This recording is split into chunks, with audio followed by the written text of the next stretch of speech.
नमस्कार, मैं हूं पवन त्यागी। पश्चिम बंगाल ऐसा लग रहा है जैसे कि पश्चिम बंगाल भारत नहीं, वो बांग्लादेश या पाकिस्तान है। वहां टीएमसी के नेता और ममता बनर्जी सरकार में मंत्री उत्तर प्रदेश के सीएम योगी आदित्यनाथ को सीधी सीधी धमकी दे रहे हैं। वो ये कह रहे हैं कि अगर उत्तर प्रदेश के मुख्यमंत्री योगी आदित्यनाथ बंगाल में आए तो उनके लोग उन्हें घेर लेंगे और वहां से जाने नहीं देंगे।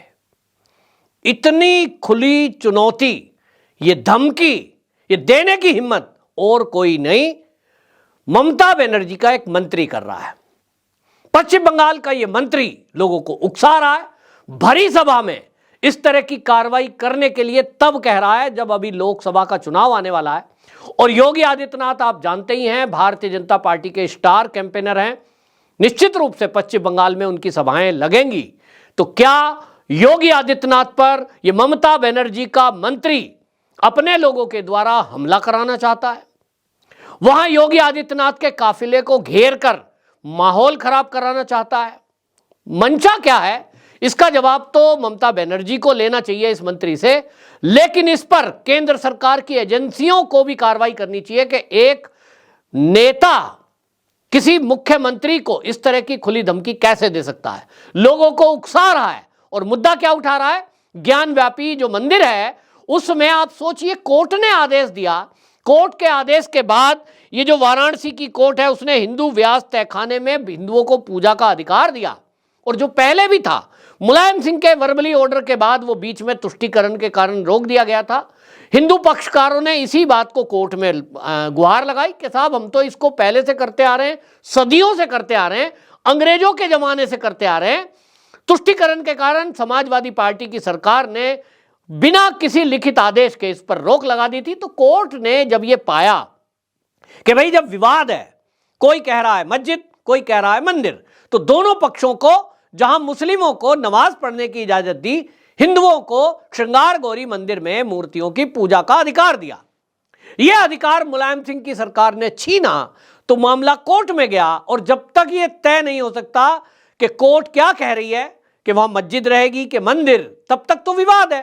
तो दोनों पक्ष पूजा कर रहे हैं। लेकिन इसमें ममता बनर्जी के एक मंत्री हैं सिद्दीकुल्ला चौधरी, इनको ऑब्जेक्शन है। ये कह रहे हैं कि ज्ञानवापी में जिस तरह से ये हो रहा है, वो सीएम योगी को धमका रहे हैं कि हिंदुओं की पूजा तुरंत बंद करी जाए। 800 साल से ये मस्जिद है। भैया 800 साल पहले जो मस्जिद बनी थी, ये तो साफ आंखों से भी देखा जा सकता है ज्ञानव्यापी को कि उसमें नीचे मंदिर है, उसके ऊपर गुम्मद बना दी गई है। फिर एएसआई की रिपोर्ट है और अब तो उस तहखाने की वीडियोग्राफी हो गई जिसके अंदर मूर्तियां हैं, जो पहले से मौजूद चिन्ह हैं। योगी आदित्यनाथ जी ने उत्तर प्रदेश की विधानसभा में कहा था कि सबूत चीख चीख कर कह रहे हैं एएसआई के कि वो मंदिर था। लेकिन इनको ना तो कोर्ट पे यकीन है, ना एएसआई जैसी संस्था पर यकीन है, और ना इनको देश के संविधान पर यकीन है। इनका तो भीड़ तंत्र चलता है।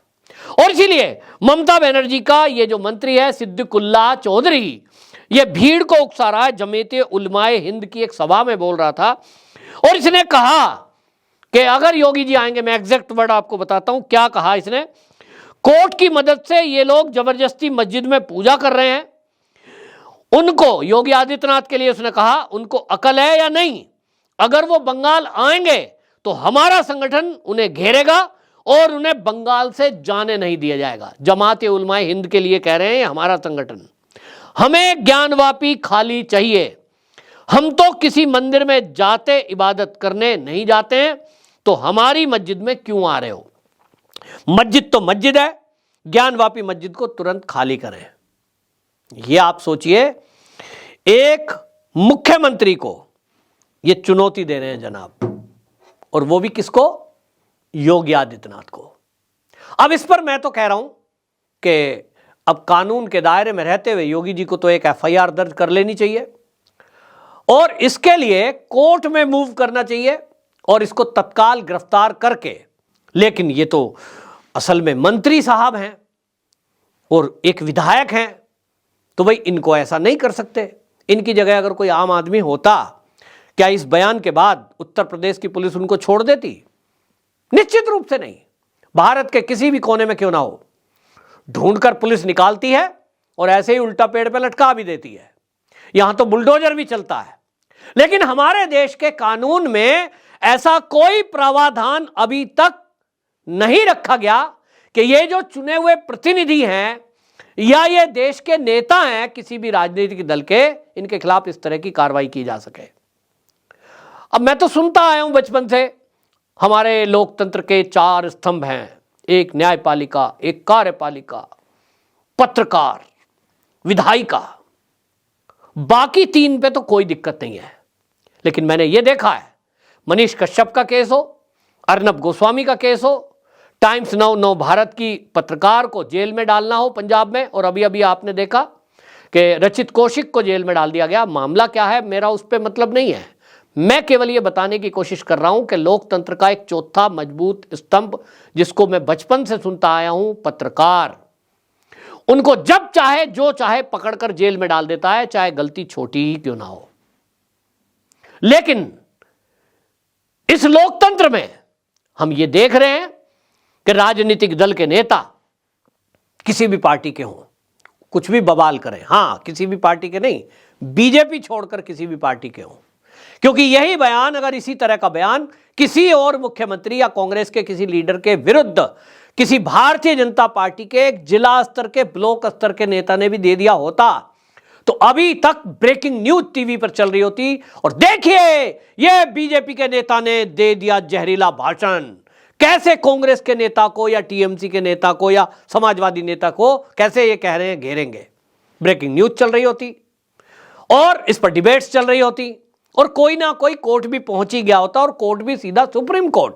और सुप्रीम कोर्ट भी माशाअल्लाह हमारी इतनी बेहतरीन है कि जहां बीजेपी का नाम आ जाए तो रात को दरवाजे खोल देती है, लाओ लाओ जल्दी से लाओ पीआईएल, अभी कार्रवाई करते हैं, अभी आदेश देते हैं, या तो माफी मांगो वरना इस बीजेपी के नेता को उठा के जेल में डाल दो। नुपुर शर्मा के केस में हमने देखा ना, जहां बीजेपी शब्द आ जाए वहां तो एक शब्द आपके मुंह से निकला, कार्रवाई हुई, स्वतः संज्ञान भी ले लिया जाता है। लेकिन अब ममता बनर्जी का जो मंत्री, ये हमारे देश के सबसे ज्यादा लोकप्रिय एक मुख्यमंत्री, एक नेता को खुली धमकी दे रहा है, इस पर कार्रवाई होगी। योगी जी करना भी चाहेंगे तो मुझे नहीं लगता है कि उनको ऊपर से अनुमति मिलेगी। कहेंगे भाई देखो चुनाव है, माहौल खराब मत करो।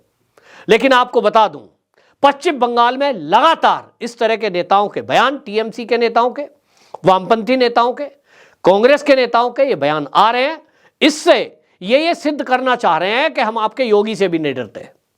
सीधी बात बता दूं, ये एक चुनौती है कि जो हमारे देश का सबसे एक तरह से लौह पुरुष मैं उनको कहूंगा, वो माना जाता है योगी आदित्यनाथ को, तो ये योगी आदित्यनाथ पर प्रहार कर रहा है, ये दिखाने के लिए कि हम आपके योगी से नहीं डरते। और अगर योगी जी की पुलिस ने एफआईआर दर्ज करके इसके खिलाफ कोई कार्रवाई की तो ममता दीदी तो दीदी है, ओ मोदी जी हमसे डर गया है, योगी जी हमसे, एक लाइन इन नेताओं ने पकड़ रखी है। चुनाव आ रहे हैं, कहेंगे पकड़ डर रहे हैं, और देखो डर के कारण हमको ईडी सीबीआई भेजते हैं। ईडी सीबीआई अपनी जांच कर रही है, सबूतों के आधार पर कार्रवाई चल रही है, लेकिन इस तरह के जहरीले बोल कतई बर्दाश्त नहीं होंगे। लेकिन पश्चिम बंगाल की धरती से इस तरह के बयानबाजी हमेशा सुनने को मिलती है। और ये जो नेता है ना सिद्दीकुल्ला चौधरी, ये सिद्दीकुल्ला चौधरी ने 2021 में भी कहा था, योगी आदित्यनाथ जी उस समय चुनाव की एक सभा में गए तो उन्होंने बंगाल में यह कह दिया कि अगर हमारी सरकार बंगाल में आती है तो यहां गायों का कटना हम बंद करा देंगे। इस पर भी उस समय इसने कहा था कि बंगाल में यहां तो सालों साल से बीफ खाया जाता है और किसी में यह हिम्मत नहीं है कि गाय कटने को यहां से रोक सके। उस टाइम भी सीधी चुनौती दे रहा था, यानी योगी जी से टकराना चाहता है।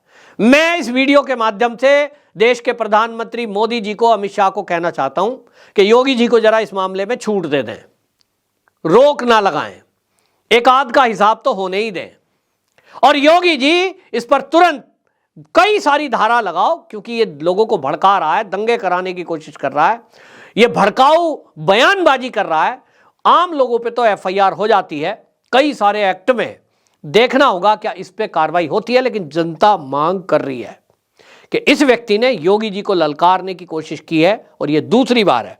इसके पहले 3 तलाक पे भी बोला था और इसकी आदत हो गई है, क्योंकि इसको लगता है कि जमातिया इल्माए हिंद जो है ये संगठन है, लोगों को इकट्ठा करके ये भड़का सकता है, लोगों को इकट्ठा रख सकता है। तो इनको लगता है कि भीड़ तंत्र से कुछ भी हो सकता है।